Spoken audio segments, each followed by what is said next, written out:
What if I told you that a war one fought over a throne barely remembered today had the potential to change the entire balance of power in 18th century Europe? A war that was sparked by a royal succession, but could have led to something much bigger, something much more destructive. What if I told you this war lasted just over a year, but it sent shockwaves across the continent? Welcome to the War of the Bavarian Succession. You've heard of the Napoleonic Wars, you've heard of the American Revolution, but how many of you have ever heard of a tiny conflict between Austria and Prussia over the future of the Bavarian throne? Not many, right?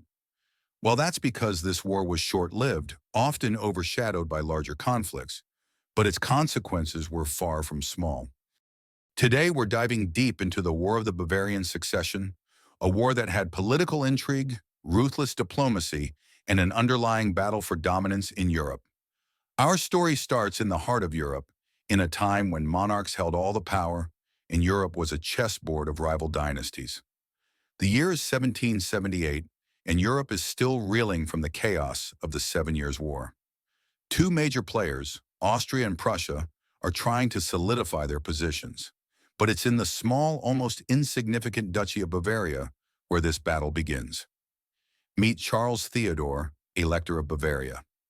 A man who, on paper, had all the power in his realm, but in reality was struggling to maintain it. When Charles Theodore ascended to the throne in 1777, he wasn't exactly a popular choice. He had little support, and his claim to the throne wasn't as strong as his competitors. Now, this is where it gets interesting.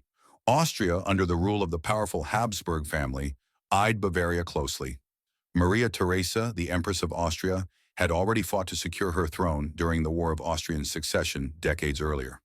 But now her son Joseph II was in charge, and he had plans of his own. Joseph II didn't want to see Bavaria fall into the hands of an outsider.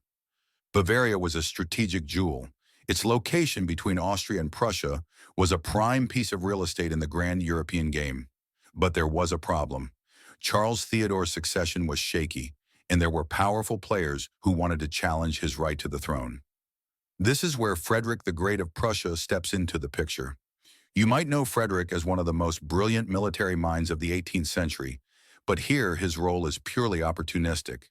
He saw a chance to weaken Austria, his longtime rival, and expand his influence over Bavaria.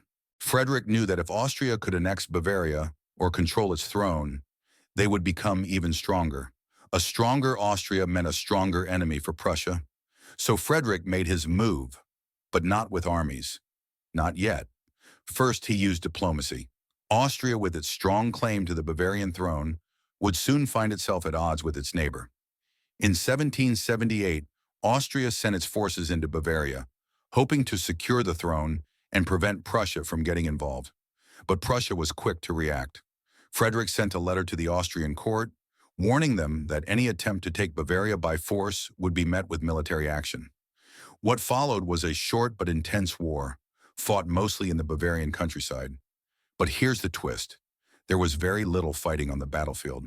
The armies were large, yes, but the war was fought in a different arena, through diplomacy and small skirmishes, with neither side truly willing to commit to full-scale conflict. As the war dragged on, both Austria and Prussia realized something crucial. Neither side was truly prepared for another costly war. The situation quickly reached a stalemate. Austria couldn't take Bavaria by force, and Prussia couldn't justify full-scale war over such a small issue. In 1779, they negotiated peace. The Treaty of Teschen, signed in May 1779, ended the war. Austria kept control of Bavaria, but Prussia gained territory in another part of Europe. The war, lasting less than a year, was largely inconclusive, but it set the stage for further tensions between the two powers. So, what does the War of the Bavarian Succession teach us? First, that even small wars fought over seemingly trivial matters can have major ripple effects.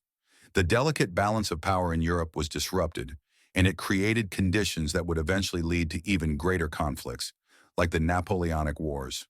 But more than that, the war shows us how diplomacy, rather than raw military might, often determines the course of history. Austria and Prussia's brief clash over Bavaria didn't change Europe forever, but it reminded everyone that in the Game of Thrones, Even the smallest move can matter. So next time you think about European conflicts, remember the War of the Bavarian Succession, a forgotten war with lasting consequences, fought not with cannonballs, but with diplomacy, power plays, and ambition. Thanks for watching, and don't forget to like, share, and subscribe for more deep dives into the lesser-known chapters of history.